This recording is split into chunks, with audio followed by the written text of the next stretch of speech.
राजस्थान की उबड़ खाबड़ पहाड़ियों में जहां अरावली पर्वत प्राचीन प्रहरी की तरह खड़े हैं, एक किंवदंती का जन्म हुआ था। ये 9 मई 1540 की बात है। ये मुगल साम्राज्य का युग था जो महत्वाकांक्षी सम्राट अकबर के अधीन विस्तार कर रहा था।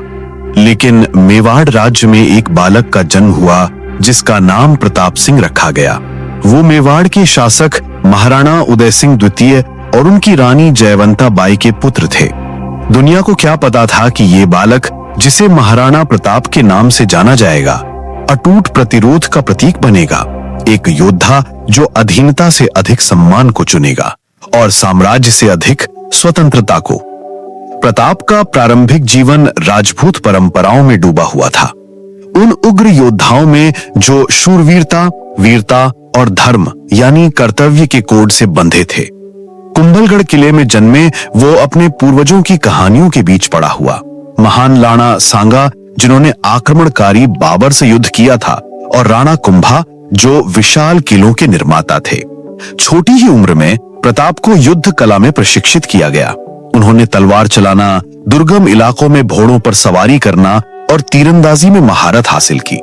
उनके गुरुओं ने उनमें राजपूत नीति डाली, बंधनों में जीने से बेहतर है सम्मान के साथ मरना। लेकिन प्रताप का बचपन छायाओं से रहित नहीं था। उनके पिता उदय सिंह को पड़ोसी राज्यों और बढ़ती मुगल शक्ति से निरंतर खतरे का सामना करना पड़ता था। 1557 में जब प्रताप मात्र 17 वर्ष के थे, उदय सिंह ने चित्तौड़गढ़ पर घेराबंदी से बचने के लिए उदयपुर नामक नई राजधानी स्थापित की, जो झीलों और महलों का शहर था। युवराज के रूप में प्रताप अपने पिता के साथ गए, शिकार अभियानों और नकली युद्धों में अपनी कुशलता को निखारते हुए। वो अपनी अपार शारीरिक शक्ति के लिए प्रसिद्ध थे। कहानियां कहती हैं कि वो विशाल पत्थर उठाते थे और जंगली हाथियों को वश में करते थे।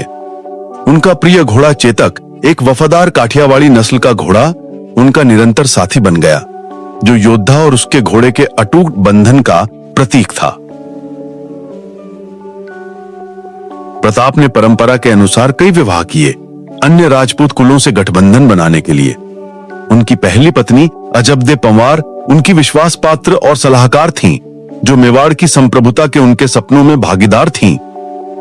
1572 में अपने पिता की मृत्यु के बाद सिंहासन पर बैठने तक प्रताप एक विशाल व्यक्तित्व बन चुके थे। 6 फुट से अधिक लंबे, 80 किलोग्राम से अधिक वजन वाले कवच में सजे और एक भाले को चलाते हुए जो 2 आदमियों को उठाने की आवश्यकता होती थी। महाराणा बनते ही प्रताप ने एक संकटग्रस्त राज्य को उत्तराधिकार में प्राप्त किया।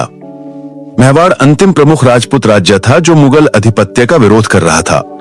आगरा से शासन करने वाले दूरदर्शी सम्राट अकबर ने पहले ही राजस्थान के अधिकांश भाग को कूटनीति, विवाह गठबंधनों और विजय के माध्यम से वश में कर लिया था। आमेर के राजा बहारमल जैसे राजाओं ने समर्पण कर दिया था, अपनी पुत्रियों को मुगल हरम में भेजकर और सैनिकों को अकबर की सेनाओं में। लेकिन प्रताप अपनी वंशावली के प्रति सच्चे, घुटने